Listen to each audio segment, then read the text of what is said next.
नमस्कार, जय हिंद। कैसे हैं आप लोग? उम्मीद करता हूँ बहुत अच्छे होंगे और आपकी पढ़ाई-लिखाई बहुत बढ़िया से चल रही होगी। 22 दिसंबर को आपका एग्ज़ाम है, आरओ-एआरओ की प्रारंभिक परीक्षा है और पूरी उम्मीद है कि इसकी जो मुख्य परीक्षा है वो आपकी मार्च 2025 में होने की प्रबल संभावना है, ठीक है? फरवरी में आपका पीसीएस मेंस हो सकता है और मार्च में आपका आरओ-एआरओ का मेंस हो सकता है। तो आरओ-एआरओ मुख्य परीक्षा के लिए एक बहुत ही इम्पोर्टेंट टॉपिक है जिसका नाम है अपठित गद्यांश, ठीक है? ये जब मुख्य परीक्षा का हिंदी का जो पेपर होता है 100 नंबर का जो हिंदी का कन्वेंशनल यानी कि परंपरागत पेपर होता है, उसमें ये पहला प्रश्न ही होता है अपठित गद्यांश। इंग्लिश में हम इसको कहते हैं अनसीन पैसेज, ठीक है? इसमें पूछा क्या जाता है, इसमें एक तो आपसे जो अपठित गद्यांश दिया गया है, अवतरण दिया गया है, उसका जो सारांश है वो आपसे पूछा जाएगा, उसका एक उपयुक्त शीर्षक पूछा जाएगा और साथ ही साथ जो उसमें रेखांकित अंश होंगे उनकी आपसे व्याख्या पूछी जाएगी। तो आज हम इस टॉपिक को बहुत ही अच्छे से कवर करने वाले हैं। एक-एक चीज आपको समझाएंगे कि कैसे क्या होगा, गद्यांश में आपको जो है सारांश कैसे लिखना है, ठीक है? एक-एक बिंदु एकदम एकदम बहुत अच्छे से समझाने वाले हैं। साथ ही साथ आप उसका जो कैसे एक तिहाई करेंगे सारांश को, यानी कि अपने गद्यांश को शीर्षक कैसे आप लिखेंगे और साथ ही साथ जो रेखांकित अंश हैं उनकी कैसे व्याख्या करनी है। एक-एक बिंदु को बहुत अच्छे से हम लोग समझने वाले हैं, ठीक है? तो पूरे वीडियो में आप लोग साथ बने रहें और एक-एक चीज को समझें। ये पूरा जो आपका प्रश्न होता है वो 21 नंबर का होता है। कितने?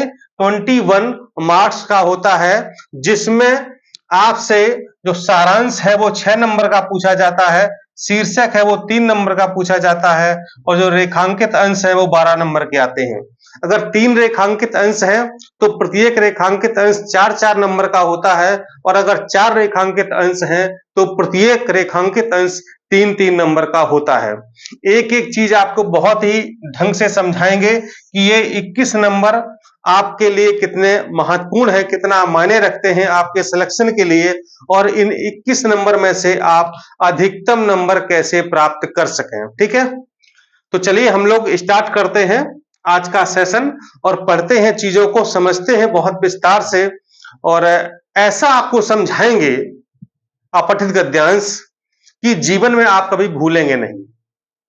और अगर पीसीएस की अगर बात करें तो पीसीएस में 2 प्रकार के प्रश्न आते हैं, कभी-कभी भावार्थ पूछा जाता है, कभी-कभी संक्षेपण पूछा जाता है, ठीक है? और अगर खंड शिक्षा अधिकारी की बात करें तो उसमें संक्षेपण पूछा जाता है और जो रेखांकित अंश वो उसकी व्याख्या और उसमें अवतरण से संबंधित कुछ प्रश्न भी पूछे जाते हैं, ठीक है? तो आज हम आरओ-एआरओ के लिए बात करेंगे, साथ ही साथ थोड़ा संक्षेपण और भावार्थ पर भी प्रकाश डालेंगे, ठीक है? लेकिन जो हमारा मेन फोकस होगा वो आरओ-एआरओ के लिए सारांश कैसे आप निकाल सकते हैं, इन चीजों को हम लोग बहुत ही बेहतरीन तरीके से समझने वाले हैं, ठीक है? उससे पहले आपको एक सूचना दे दूं कि एप्लीकेशन बनके तैयार हो गया है डीपी एडुकेयर का, ठीक? ऐप बन गया है, तो आप लोग प्ले स्टोर पे जाइए, डीपी एडुकेयर आप सर्च करिए। क्या सर्च करेंगे? डीपी एडुकेयर सर्च करेंगे और उसको ज्वाइन कर लेना है, रजिस्ट्रेशन कर लेना है, डाउनलोड कर लेना है, इंस्टॉल कर लेना अपने फोन में। वहीं से सारी जानकारी आपको मिलती है, सारे बैचेस वहीं पर चल रहे हैं, वहां से आप लोग ज्वाइन कर सकते हैं। प्री के, मेंस के, प्री कम मेंस, पीसीएस का, आरओ का, बीओ का, current affairs, crash course, test series, सारी चीजें आपको एप्लीकेशन पर मिल जाएंगी। सब कुछ ऑनलाइन हो गया है। आप लोगों की डिमांड थी कि सर एप्लीकेशन बनवा दीजिए, हमने बनवा दिया है। आप इसको डाउनलोड कर लें और वहां से अपनी बेहतरीन तैयारी करना प्रारंभ कर दें, ठीक है?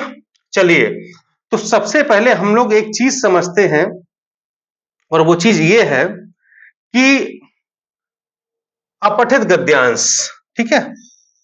अपठित, इसको अलग अलग कर दें तो आ और पठित। पठित मतलब क्या होता है? पढ़ा हुआ, ठीक? और आप लगा दिया यानी कि जो पढ़ा हुआ ना हो, इसलिए इंग्लिश में कहा गया है अनसीन पैसेज, यानी कि इस पैसेज को, इस अवतरण को, इस गद्यांश को इससे पहले आपने सीन ना किया हो, ना देखा हो, ना पढ़ा हो, उसे कहा जाता है अपठित गद्यांश। ठीक है, देखिए एक एक शब्द का मतलब आपको हम समझाएंगे। वीडियो थोड़ी सी भले ही लंबी हो, आराम से देखिएगा, 2 बार में देखिएगा, लेकिन आज ये समझ लीजिए कि अपठित गद्यांश होता क्या है और कैसे हम इसका सही सही उत्तर दे सकते हैं। ठीक है, तो इसका मतलब ये होता है अनसीन पैसेज, यानी कि इसको आपने कभी देखा नहीं, सुना नहीं है, और इस पैसेज के बारे में आपको कोई जानकारी नहीं है, आप अनभिज्ञ हैं, आप शून्य हैं इस पैसेज के बारे में। सिर्फ आपको परीक्षा में मिला है, आपको पढ़ना है, और उसमें जो चीजें दी गई हैं उसी को आपको शाश्वत मान लेना है।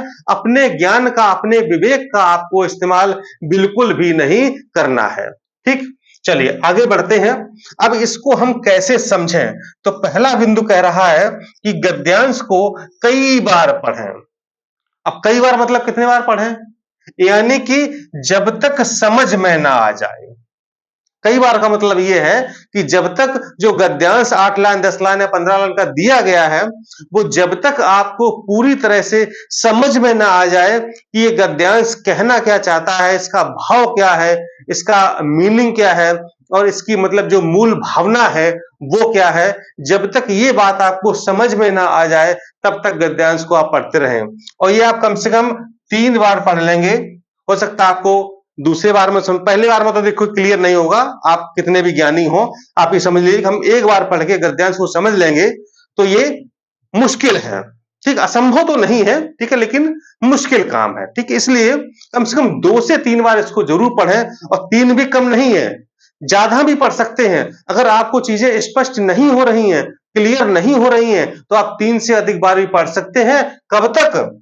जब तक कि आपके समझ में ना आ जाए। अगर आपने गद्यांश को बिना समझे उत्तर देना शुरू कर दिया, सारांश लिखना शुरू कर दिया, रेखांकित अंशों की व्याख्या लिखना अगर आपने शुरू कर दिया, शीर्षक अगर आपने लिख दिया, तो समझिए कि आप निश्चित गलत दिशा में जा रही हैं। जब तक आपको सारांश की मूल भावना समझ में नहीं आ जाती है, तब तक आप अपने प्रश्नों का उत्तर देना प्रारंभ बिल्कुल भी मत कीजिएगा। चलिए नेक्स्ट क्या है? अगला पॉइंट ये कह रहा है कि प्रश्नों का उत्तर गद्यांश के आधार पर दें। यानी कि जो गद्यांश दिया गया है, जो अवतरण दिया गया है, उसी के आधार पर आपको उत्तर देना है। और क्या नहीं करना है? अपनी जानकारी नहीं देनी है और स्वयं का ज्ञान भी नहीं देना है। आपको भले ही उस टॉपिक के बारे में, उस अवतरण के बारे में दुनिया भर की जानकारी है, आप सब कुछ जानते हैं, लेकिन अपना उसमें दिमाग नहीं चलाना है। अपनी जानकारी, अपना ज्ञान का, अपना विवेक का इस्तेमाल वहां बिल्कुल नहीं करना है कि हम अपनी तरफ से कुछ और जोड़ दें। जितना अवतरण में लिखा गया है उसी के आधार पर आपको उत्तर देना है। इसीलिए इसको कहा गया क्या? अनसीन पैसेज, यानी कि अपठित गद्यांश। यानी कि इससे पहले आपने ना तो कभी पढ़ा है, ना सुना है, ना देखा है। जो गद्यांश दिया गया है, जो अवतरण दिया गया है, उसी के आधार पर आपको उत्तर देना है। अपने ज्ञान और जानकारी का इस्तेमाल बिल्कुल भी नहीं करना है। ठीक है, आगे बढ़ते हैं।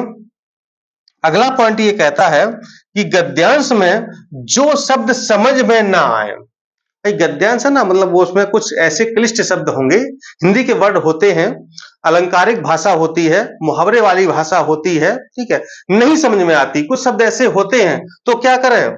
उसको संधि विच्छेद करके समझें। यानी कि अगर कोई ऐसा कठिन शब्द मुहावरे का शब्द है, या कोई अलंकारिक भाषा या कुछ और ऐसा बड़ा शब्द दिया गया है, और अगर उसको मतलब आपको नहीं क्लियर हो रहा, वो पैरा या वो लाइन समझ में नहीं आ रही है, तो उस शब्द का संधि विच्छेद कर लें, तब समझें, लेकिन समझें जरूर। और फिर भी अगर समझ में ना आए तो क्या करें? वाक्य को अलग निकाल कर भी समझ सकते हैं। यानी कि उस वाक्य को अलग ही निकाल लीजिए, रफ कॉपी लिख ले लीजिए उस सेंटेंस को, और फिर समझ लीजिए कि इस वाक्य का मतलब क्या है। और जब समझ में आ जाए तो उसी मतलब को वहां पर फिट कर दीजिए। यानी कि किसी भी तरीके से, चाहे संधि विच्छेद करके, चाहे वाक्य को अलग निकाल करके, चाहे लाइन को अलग लिख करके, आपको जैसे भी समझ सकते हैं, सबसे पहले आपको क्या करना है? पैराग्राफ को, अनसीन पैसेज को समझना है, तभी आपको आगे बढ़ना है। चलिए आगे चलते हैं। हाँ, पढ़ते समय क्या करना है आपको, मूल बातों को अंडरलाइन करते चले। कुछ बातें ऐसी हैं जब आप पढ़ेंगे पैराग्राफ को पहली, दूसरी, तीसरी बार में, तो कुछ चीजें आपको लगने लगेंगी कि मतलब कुछ ये की पॉइंट्स हैं और इन्हीं की पॉइंट्स का बार बार जिक्र हो रहा है, और जो उसकी मूल भावना है और कुछ मूल शब्दावली है, और तो उसी के आसपास वो सारी चीजें घूम रही हैं। तो ऐसी बातों को आप पढ़ते समय क्या कर सकते हैं, अंडरलाइन कर सकते हैं, जिससे कि आगे आपको समझने में और सावधानी हो जाएगी। ठीक है, जब तक पूरे पैराग्राफ का सार समझ में ना आ जाए, तब तक क्या करें, पढ़ें। यानी कि सार क्या है, तभी तो आप सारांश लिखेंगे। सारांश मतलब क्या है कि पूरे अवतरण का सार क्या है। ठीक है, अब सार कितना लिखना है, 1/3, 1/4, 1/, कितना लिखना, ये भी हम आपको बताएंगे। ठीक है, हालांकि ये जो है मतलब सब में अलग अलग होता है, भावार्थ में अलग होता है, संक्षेपण में अलग होता है, सारांश में अलग होता है। ये भी बताएंगे कि जो मूल अवतरण दिया गया है उसके कितने गुना या कितना जो है परसेंटेज आपको सारांश में लिखना है। ठीक है, अगर मान लो 100 शब्द दिए गए हैं तो सारांश में कितने शब्द होने चाहिए, ये भी आपको हम आगे बताने वाले हैं। ठीक है, तो जब तक हमें पूरे पैराग्राफ का सार समझ में नहीं आ जाता है, तब तक हमको क्या करना है, उसको पढ़ते रहना है। और जब सार समझ में आ जाए, हमको लगे हाँ बस ये जो है मूल तत्व ये है, मूल भावना ये है पैराग्राफ की, तब हम जाकर के अपने प्रश्नों के उत्तर देना प्रारंभ कर सकते हैं। चलिए आगे बढ़ते हैं। अब आप जो है मूल भावना समझ गए और आप मूल सार समझ गए हैं किसका, पैराग्राफ का। अब आप अपने प्रश्नों का उत्तर देना प्रारंभ कर सकते हैं। तो सबसे पहले हम बात करते हैं कि हम सारांश कैसे लिखेंगे। क्या सारांश हमको कैसे लिखना है, इस बात को हम लोग समझते हैं पहले। ठीक है, तो देखिए सारांश में मुख्य तथ्य को अत्यंत संक्षेप में लिखा जाता है। यानी कि अगर 10 लाइनों का पैराग्राफ है तो सार का मतलब क्या हुआ कि जो उसकी मुख्य चीज है, जो उसकी मूल भावना है, उसको हम संक्षेप में लिखें। अब कैसे लिखेंगे, अब देखिए जो सारांश है वो हम अपनी भाषा में लिखें। यानी कि कुछ लोग क्या करते हैं ना कि मतलब सारांश जो है 10 लाइन का है, उसमें जो है कुछ यहां से लिया, कुछ वहां से लिया, कुछ इस लाइन से लिया, कुछ उस वाक्य से लिया और मिला करके उसको लिख दिया। ऐसा बिल्कुल नहीं करना है। ठीक है, कोशिश करिए कि जो अपने आपने पैराग्राफ का सार समझा है, उस सार को अपनी भाषा में, भाषा अपनी इस्तेमाल कर सकते हैं, अपना ज्ञान इस्तेमाल नहीं कर सकते, अपनी जानकारी इस्तेमाल नहीं कर सकते हैं। भाषा आपकी होगी, लेकिन आप जो भी सार लिखेंगे वो उस अवतरण के आधार पर या उस गद्यांश के आधार पर ही आपको सार लिखना है। भाषा आपकी हो सकती है, जानकारी आपकी नहीं होगी। जानकारी कहां से लेंगे, सिर्फ पैराग्राफ से। भाषा आपकी हो सकती है कि आप उसको अपनी भाषा में, अपने शब्दों में लिख सकते हैं। ठीक है, स्वयं की भाषा हो परंतु स्वयं की जानकारी नहीं, लिखा भी ब्रैकेट में। ठीक है, स्वयं की भाषा हो सकती है लेकिन स्वयं की जानकारी आपको नहीं देना है। ठीक है, इसके बाद क्या करना है, सरल एवं सार गर्भित शब्दों में लिखें। ठीक है, बहुत आसान, मतलब एकदम से जैसे वहां पर कठिन शब्द इस्तेमाल किए गए ऐसे ना, कुछ आसान शब्दों का इस्तेमाल करके और कुछ सारगर्भित, मतलब कि लगे कि हाँ आपने कुछ अच्छा लिया है, कुछ अच्छे कीवर्ड्स, कुछ पॉइंट्स, कुछ शब्द अच्छे आप डाल सकते हैं। ठीक है, लेकिन वो उसी के आधार पर डालना है, पैराग्राफ के आधार पर डालना है। ठीक है, तो सरल और सारगर्भित शब्दों में आपको लिखना है और एकदम से क्या करना है, प्रवाह में लिखें। प्रवाह में लिखें जिससे आसानी से समझ में आ जाए। ऐसा ना मतलब कि एकदम से एक आपका जो है सेंटेंस खत्म हुआ और दूसरा आपने लिखना शुरू किया, तो मतलब कोई मतलब पहला सेंटेंस दूसरे सेंटेंस से, दूसरे वाक्य से मैच ही नहीं कर रहा है, वो कहीं और जा रहा है, दूसरा कहीं और जा रहा है। तो प्रवाह दिखना चाहिए और जितने आसानी से एग्जामिनर को वो आपका सारांश समझ में आ जाएगा, समझिए उतने ही अच्छे नंबर वो उड़ेल देगा आपके ऊपर, ये समझ लीजिए। और जितना वो मतलब क्लिष्ट भाषा या मतलब ऐसी बहुत कठिन भाषा लिखेंगे और एग्जामिनर के अगर समझ में आपका सार नहीं आएगा, तो समझिए वो आपको नंबर नहीं देगा। वो भी आपको परेशान करके चला जाएगा। तो क्या करना है, प्रवाह में आपको लिखना है और ये बताना है कि वास्तव में लेखक क्या संदेश देना चाहता था। ठीक है, वास्तव में लेखक संदेश यानी कि जिसने वो पैराग्राफ लिखा है वो वास्तव में क्या कहना चाह रहा था। उसने 10 लाइनें लिखी हैं, उस 10 लाइनों को आपने सारांश में लिखा है, तो वास्तव में उसका संदेश क्या था, वो उन लाइनों के माध्यम से क्या कहना चाहता था। अगर ये बात आपने बता दी और ये बात अगर आप बता लेंगे तो निश्चित रूप से आप बहुत अच्छे अंक प्राप्त कर जाएंगे। ठीक है, ये कैसे कर सकते हैं, यहां पर आपको क्या करना है, 5W का इस्तेमाल करना है। किसका, 5W का इस्तेमाल करना है। ठीक है, यानी कि कोई चीज है, कुछ भी है, तो वहां पर 5W का इस्तेमाल करें। कैसे, कि क्या, क्यों, कब, कहां, कैसे। अगर कुछ हुआ है तो क्यों, कहां, कब, कैसे, क्या हुआ। ये 5W का इस्तेमाल आप कहीं भी कर सकते हैं। ठीक है, बेसिकली स्पेशली यहां तो आप करना ही है, तभी आप हर चीज का मतलब जान जाएंगे। ठीक है, तो क्या, क्यों, कब, कहां, कैसे, ये 5W का आप इस्तेमाल करिए और फिर देखिए आपको हर चीज का वहां से निष्कर्ष निकल के मिल जाएगा। ठीक है, तो ये तो रही आपकी सारांश लिखने की बात कि इस प्रकार से आप एक बहुत अच्छा सारांश लिख सकते हैं। ठीक है, कुछ और बातें यहां पर 2 पॉइंट और बचे हुए हैं, ये भी देख लेते हैं। हाँ, अवतरण में दी गई उचित व अनुचित बातों में से उचित बातों का अधिक जिक्र करना है। ठीक है, यानी कि यहां पर आपके सारांश में पॉजिटिविटी दिखनी चाहिए, सकारात्मकता दिखनी चाहिए। यानी कि किसी भी चीज के बारे में अगर यहां पर जिक्र किया गया है तो निश्चित है कि उसके दोनों पहलुओं पर जिक्र किया गया होगा, सकारात्मक पहलू पर भी और नकारात्मक पहलू पर भी जिक्र किया गया होगा। तो जब आप सारांश लिखेंगे तो आपको करना यह है कि आप उस टॉपिक के, उस अवतरण के जो सकारात्मक बिंदु हैं, जो उचित बातें हैं, उनका आपको अधिक से अधिक इस्तेमाल करना है और अनुचित बातों का इस्तेमाल करना है, लेकिन थोड़ा करने से बचना है, कम करना है। ठीक है, यानी कि आपका जो सारांश है वो एकदम से पॉजिटिव होना चाहिए, अच्छा संदेश दे, इस प्रकार का आपका होना चाहिए। और सारांश आप क्या करना है, 1/3 शब्दों में लिखना है। यानी कि जो भी शब्द वहां पर दिए गए हैं, सपोज आपके जो है 120 शब्द दिए गए हैं। ठीक, कितने, 120 शब्द अगर दिए गए हैं तो आपको लगभग 40 शब्दों में आपको सारांश लिखना है, कि 1/3, 1/3 शब्दों में आपको सारांश लिखना है। ठीक है, यहां पर आपको 10% शब्दों की छूट होगी। ठीक है, यानी कि 40 का 10% आपका हुआ 44। ठीक, कितना शब्द हुआ, 44 शब्द। ठीक है, तो यहां पर आप लगभग जो है 40 से 45 शब्दों में आप अपना सारांश लिखने का प्रयास करेंगे। इससे अधिक अगर होगा, ठीक है, तो थोड़ा सा बैड इफेक्ट जाएगा। ठीक है, 50 तक भी अगर शब्द रहेंगे तब भी कोई दिक्कत नहीं है, 40 से कम तो आप कर ही नहीं पाएंगे, ये तो पॉसिबल ही नहीं है। ठीक है, और करना भी नहीं है। ठीक है, तो 40 से 50 शब्दों के बीच अगर 120 शब्द हैं तो 40 से 50 शब्दों के बीच में आप एक अच्छा सा, बढ़िया सा, बेहतरीन सा, सुंदर सा आप अगर सारांश लिखेंगे तो आपको 6 में से कम 5 नंबर तो आपको आराम से मिल जाएंगे और ये आपके 5.5 भी हो सकते हैं।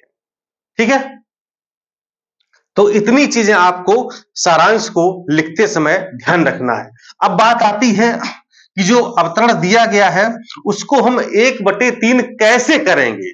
समस्या तो इस बात की है कि जो 120 शब्द दिए गए हैं इनको 40 शब्दों में सारांश हम कैसे लिखेंगे, कैसे निकालेंगे, तो इस पर भी हम लोग अभी बस जस्ट ही आगे जिक्र करने वाले हैं। ठीक है, तो थोड़ा सा धैर्य रखें, आगे चलें और देख लें। ठीक है, कि 1/3 शब्द हमें कैसे करें। ठीक है, ये देखिए मैंने हेडिंग बना दिया है कि 1/3 शब्द कैसे करें। ठीक, अब देखिए जो आपका अवतरण दिया गया है, ठीक है, उसमें क्या होगा, उसमें कुछ उदाहरण दिए गए होंगे, कुछ लोकोक्तियां दी हुई होंगी, कुछ मुहावरे दिए होंगे, कुछ आंकड़े इत्यादि दिए होंगे, इतनी चीजें दी होती हैं। ठीक है, अब ये क्यों दी होती हैं, ये सिर्फ दी होती हैं कि उस अवतरण को समझने के लिए, वो अवतरण जो है समझने के लिए, ताकि उसको आप अच्छे से समझ जाएं, इसलिए वहां पर कुछ लोकोक्तियां, मुहावरे, कुछ आंकड़े, उदाहरण आदि का जिक्र किया गया होता है, ताकि आप अवतरण को अच्छे से समझ जाएं और उसके सपोर्ट में ये चीजें दी होती हैं। वास्तव में ये उदाहरण या मुहावरे, लोकोक्तियां उस गद्य अवतरण के पार्ट नहीं होते हैं, ये सिर्फ सपोर्ट में दिए होते हैं। तो आपको क्या करना है कि इन उदाहरण को हटा देना है। ऐसे लोकोक्तियां, मुहावरे, आंकड़े आज दिए गए हैं, उनको क्या करना है, हटा देना है पहले तो, ठीक है। फिर क्या करना है, जैसे कि आप ये तो एक ये चीज हो गई, इन चीज को आप हटा देंगे, उदाहरण हटा दिया आपने, मुहावरे, लोकोक्तियां हटा दी, ठीक है, तो कुछ कम हुआ। इसके बाद क्या करना है, अनेक शब्दों के लिए एक शब्द, जैसे आप हिंदी के 6 टॉपिक वाले में पढ़ते हैं ना, अनेक शब्दों के लिए एक शब्द, तो आप ऐसे शब्दों का इस्तेमाल कर सकते हैं, ठीक, जैसे कि जानने की इच्छा, ठीक है, जानने की इच्छा, तो आप जिज्ञासा शब्द का इस्तेमाल कर सकते हैं, ठीक है। तो अनेक शब्दों के लिए एक शब्द का आप प्रयोग कर सकते हैं, तो आपका और छोटा हो जाएगा, ठीक है।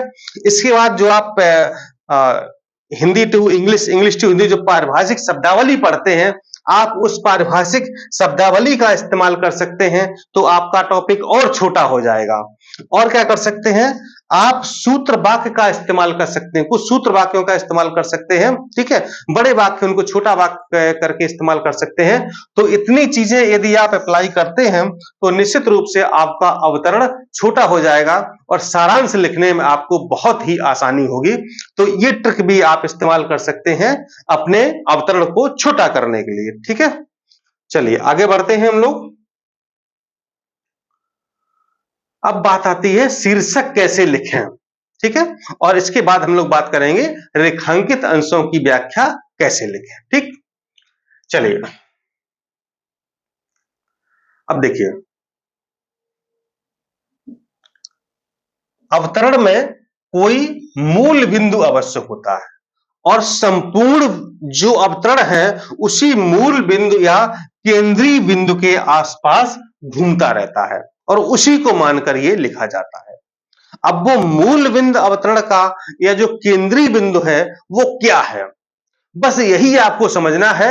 और जब ये 2-3 बार आप पढ़ेंगे, 4 बार पढ़ेंगे, तो आप उस मूल बिंदु को पकड़ने में क्या होगा, आप जरूर उसको पकड़ लेंगे और आप समझ जाएंगे कि किसके आसपास घुमा करके, केंद्र में कौन है, किस पर ये जो है चर्चा हो रही है, उसको आप पकड़ लेंगे, ठीक है।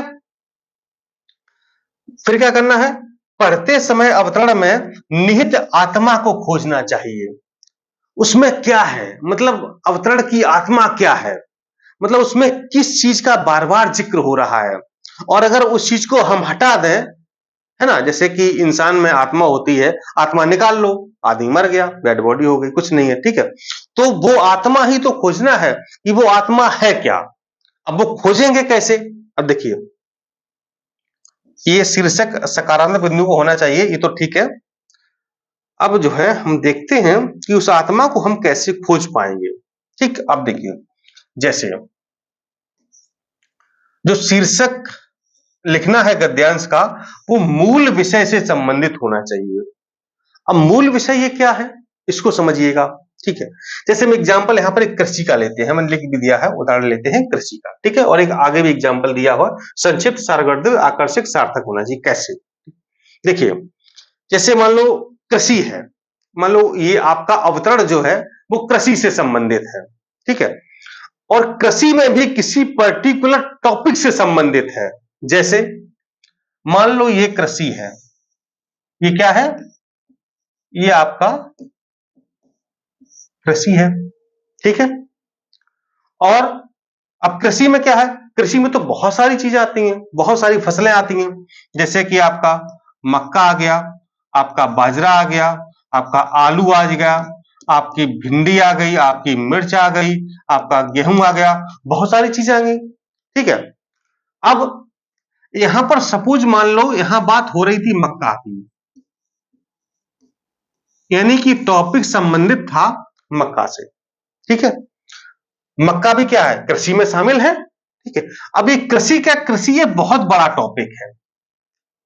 अब यहां पर बात कृषि की भी हो रही है, लेकिन कृषि में भी किसकी हो रही है, बात मक्का के फसल की हो रही थी, या फिर मान लो बाजरा के फसल की हो रही थी, ठीक है। तो यहां पर इसकी मूल आत्मा क्या है, इसका मूल सार क्या है, वो आपको मक्का को मान करके लिखना होगा, ना कि आपको कृषि को मानकर लिखना होगा।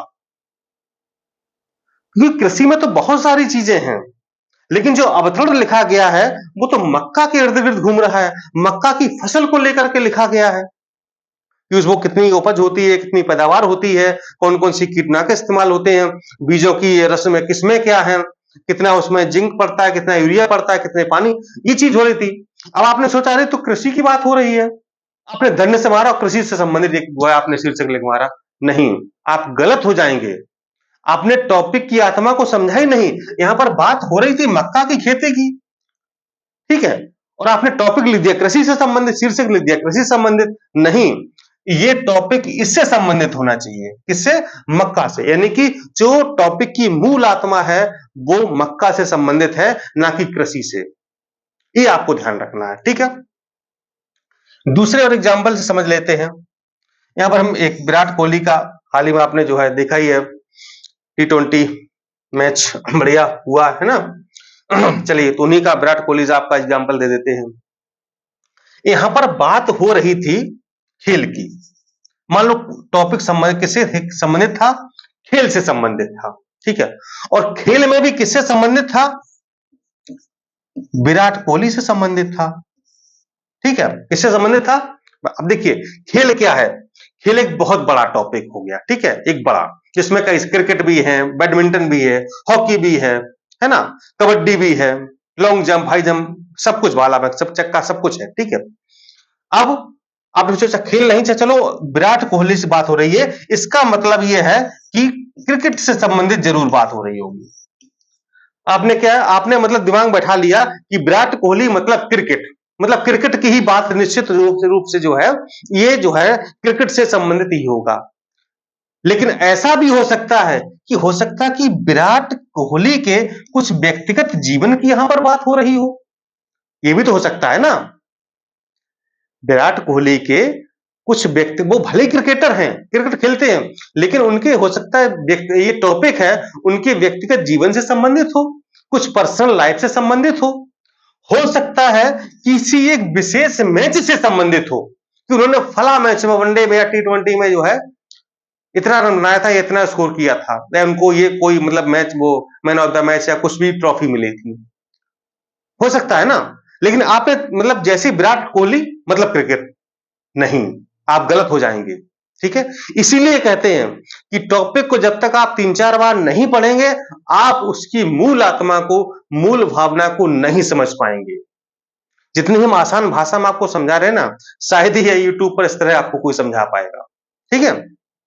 तो बात खेल की हो रही थी, खेल में भी विराट कोहली की हो रही थी, ठीक है, और विराट कोहली का नाम जैसे आया, आपने सोचा निश्चित रूप से बात क्रिकेट की हो रही होगी, नहीं, उनके किसी व्यक्तिगत जीवन से हो सकती है, पर्सनल लाइफ की हो सकती है, ठीक है, उनके किसी विशेष मैच की हो सकती है, ठीक है, या उनसे संबंधित कोई और भी तो बात हो सकती है, कोई उन्होंने विदेश यात्रा की हो या कहीं गए हो, ठीक है, तो ये भी हो सकता है। तो जरूरी नहीं है कि कृषि मतलब जो है, मक्का मतलब वो कृषि, या बाजरा मतलब कृषि, नहीं, जिस चीज की वहां पर बात हो रही है, इसलिए कहा ना कि अपना दिमाग नहीं लगाना है, अपनी जानकारी नहीं देनी है, अपना ज्ञान नहीं उड़ेलना है, जो यहां पर अपठित गद्दांश, इसलिए अपठित कहा गया है, अनसीन कहा गया है, मैं बार बार कह रहा हूं, अनसीन कहा गया है, ये आपको अपना दिमाग नहीं लगाना है, जो यहां पर दिया गया है सिर्फ उतनी ही जानकारी के आधार पर आपको सारांश भी लिखना है, रेखांकित अंशों की व्याख्या भी लिखनी है, और आपको शीर्षक भी लिखना है। जानकारी अपनी नहीं देना है, भाषा अपनी हो सकती है, जानकारी सिर्फ अवतरण से आपको लेनी है, ठीक है। तो मुझे लगता है कि आपको अब क्लियर हो गया होगा, ठीक है। तो शीर्षक, गद्यांश मूल विषय संबंधित होना चाहिए, और संक्षिप्त हो, सारगर्भित हो, आकर्षक हो और सार्थक हो, कुछ अर्थ निकलना चाहिए, ठीक है। कैसा, छोटा मतलब, और जो है अधिकतम 5 शब्दों का, ठीक है, अधिकतम 5 शब्दों का, 5 शब्दों से बड़ा आपका टॉपिक ना हो, ठीक है। कभी कभी ऐसा भी होता है कि आपको लगता है कि इस अवतरण के 2 शीर्षक होने चाहिए, आपको लगता है कि एक में बात नहीं बनेगी, तो आप अथवा या और करके लिख भी सकते हैं। दो टॉपिक मतलब दो शीर्षक भी आप लिख सकते हैं, ठीक है। लेकिन दो से ज्यादा मत लिखिएगा, कोशिश करिएगा कि एक में ही बात बन जाए। और नहीं बन रही है तो अथवा या और करके आप दो शीर्षक भी लिख सकते हैं, लेकिन 5 शब्द से ज्यादा एक शीर्षक नहीं होना चाहिए। इन बातों का आपको विशेष रूप से ध्यान रखना है। चलिए अब हम लोग बढ़ते हैं आगे। शीर्षक व्याप्त ना हो, शीर्षक कम से कम शब्दों में हो, ठीक है, ये बात हो गई। अब हम आते हैं रेखांकित अंशों की व्याख्या आपको कैसे करनी है, ठीक है। ये 12 नंबर का होता है, ठीक है, 12 नंबर का। अब क्या करना है, रेखांकित अंशों को बार बार पढ़कर उसमें निहित अर्थ को खोजना चाहिए, ठीक है। एक चीज आपको यहां पर और बता दूं कि कभी कभी क्या होता है कि जैसे ही टॉपिक आपका स्टार्ट होता है वैसे ही स्टार्टिंग में अंडरलाइन होता है।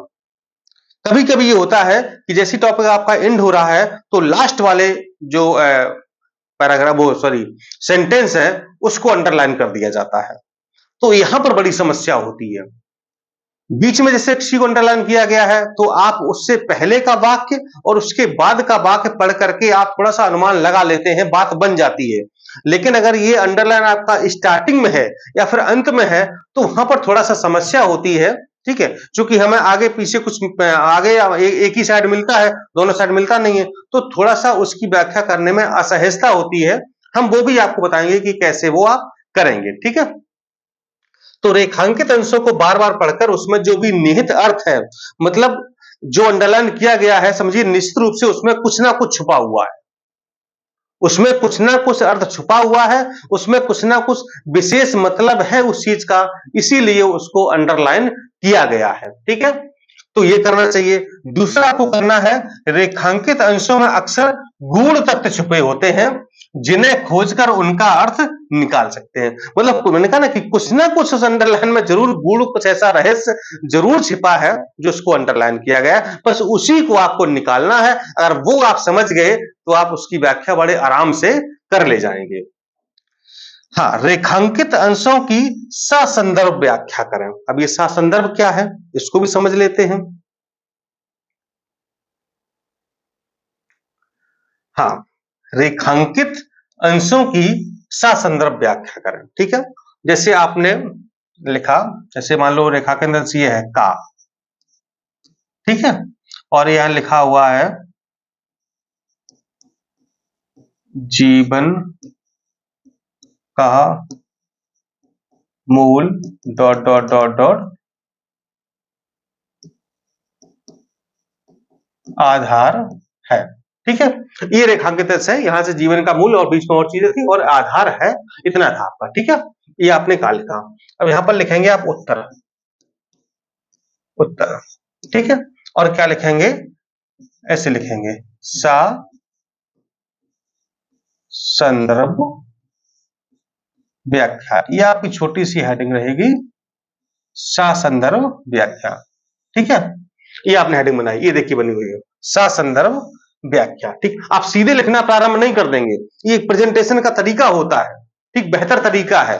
एग्जामिनर समझ जाएगा कि लड़का पढ़ा लिखा है और होशियार है और इसको हिंदी की जानकारी है और कैसे व्याख्या लिखी जाती है रेखांकित अंश की इसको पता है। वहीं से आप उसके दिमाग में जो है मतलब अच्छे नंबर की तस्वीर बनना शुरू हो जाएगी, ठीक है। लिखना है फिर आपको, दिए गए अपठित गद्यांश की इन पंक्तियों के माध्यम से लेखक क्या कहना चाहता है, जो भी है उस चीज को आप आगे फॉरवर्ड करेंगे, ठीक है। तो ये जरूर लिखें, दिए गए अपठित गद्यांश की इन पंक्तियों के माध्यम से, किन इन पंक्तियों के माध्यम से लेखक ये कहना चाहता है, और उस तरह आप व्याख्या करते हुए आगे चले जाएंगे, ठीक है। अच्छा, एक मतलब बेहतर प्रेजेंटेशन आपका हो जाएगा। हाँ, व्याख्या आपको 3 गुना करनी है, ये भी ध्यान रहे, ठीक है। 3 गुना यानी कि आप सारांश लिख रहे हैं 1/3 यानी कि तिहाई लिख रहे हैं, ठीक, यानी कि 120 शब्दों का आप 40 शब्द कर रहे हैं, लेकिन रेखांकित अंशों की व्याख्या आप 3 गुना करेंगे, ठीक है। जैसे कि अगर 30 शब्द आपके लिखे हुए हैं, मान लो 20 शब्द का कोई एक वाक्य है, रेखांकित अंश है तो उसको आप 60 शब्दों में उसकी आपको व्याख्या करनी, 3 गुना करनी है। अभी वहां तो आपने छोटा कर लिया था, अब ये बड़ा कैसे करें, ये भी एक चैलेंज आ गया। कोई बात नहीं, इस चैलेंज को भी हम लोग हल करेंगे। इसमें आपको क्या करना है, उदाहरण, लोकोक्तियां, मुहावरे, आंकड़े इत्यादि का प्रयोग करके, यानी कि जो वहां पर आपने उदाहरण, मुहावरे, लोकोक्तियां, आंकड़े हटाए थे अवतरण को छोटा करने के लिए, यहां पर आप उनको जोड़ सकते हैं अपने रेखांकित अंशों की व्याख्या को बड़ा करने के लिए। यानी जो आपने सारांश में किया था उसका जस्ट अगर उल्टा आप कर देंगे रेखांकित अंशों में तो कोई समस्या नहीं होगी। उन्हीं चीजों का इस्तेमाल आप थोड़ा सा अपनी भाषा में करके, बदल के, शब्दों को बदल करके आप उन्हीं उदाहरण का, मुहावरे, लोकोक्तियों का, आंकड़ों का इस्तेमाल अपनी व्याख्या में कर सकते हैं। इस तरह आप क्या करेंगे, बढ़ा ले जाएंगे। लेकिन व्याख्या किसके आधार पर करनी है, अवतरण के आधार पर। अपनी जानकारी के आधार पर आपको व्याख्या नहीं करनी है, अवतरण के आधार पर करनी है। भाषा आपकी हो सकती है लेकिन जानकारी आपकी नहीं होनी चाहिए, ठीक है। हाँ, अपने शब्दों का प्रयोग कर सकते हैं, यहां पर अपने शब्दों का प्रयोग कर सकते हैं, जानकारी नहीं। शब्दों मतलब अपनी भाषा का प्रयोग कर सकते हैं। व्याख्या अवतरण के आधार पर ही करनी है और क्या करना है, सारांश का आपको उल्टा करना है, ठीक है। सारांश को आपका क्या करना है, उल्टा कर देना है। सूत्र वाक्य की व्याख्या करके इसको भी और बड़ा कर सकते हैं। जहां पर हम लोग सूत्र वाक्य इस्तेमाल कर रहे थे छोटा करने के लिए, यहां पर हम सूत्र वाक्य का इस्तेमाल कर सकते हैं बड़ा करने के लिए, ठीक है। तो इतनी चीजें हैं। देखिए, मुझे उम्मीद है कि आपको बेहतर तरीके से ये समझ में आ गया होगा। अगले कुछ वीडियोज में हम 1-2 एग्जाम्पल आपको समझा देंगे, ठीक है, कि कैसे कैसे व्याख्या करनी, कैसे शीर्षक लिखना है। 1-2 टॉपिक लाएंगे हम, गद्यांश लाएंगे, अपठित गद्यांश आपके सामने लाएंगे और फिर आपको हम और बेहतरीन तरीके से समझा देंगे तो आप आराम से कर लेंगे। लेकिन इन चीजों का इस्तेमाल करके आप, चाहे वो पीसीएस की परीक्षा हो, चाहे आप आरओ हो, चाहे आपका खंड शिक्षा अधिकारी हो, या जहां पर भी इस तरीके की चीजें गद्यांश वाली आती हैं, भावार्थ लिखना होता है, संक्षेपण लिखना होता है या सारांश लिखना होता है, आप इन चीजों का इस्तेमाल जरूर करें। और इसके आधार पर अगर आप अपनी व्याख्या और जो है वो शीर्षक और सारांश, संक्षेपण या भावार्थ लिखेंगे तो मुझे पूरी उम्मीद है कि आप निश्चित रूप से बहुत अच्छे अंक प्राप्त कर सकते हैं, ठीक है। आशा है आपको वीडियो अच्छा लगा होगा, ठीक है। मिलते हैं नेक्स्ट वीडियो में, तब तक के लिए नमस्कार, जय हिंद।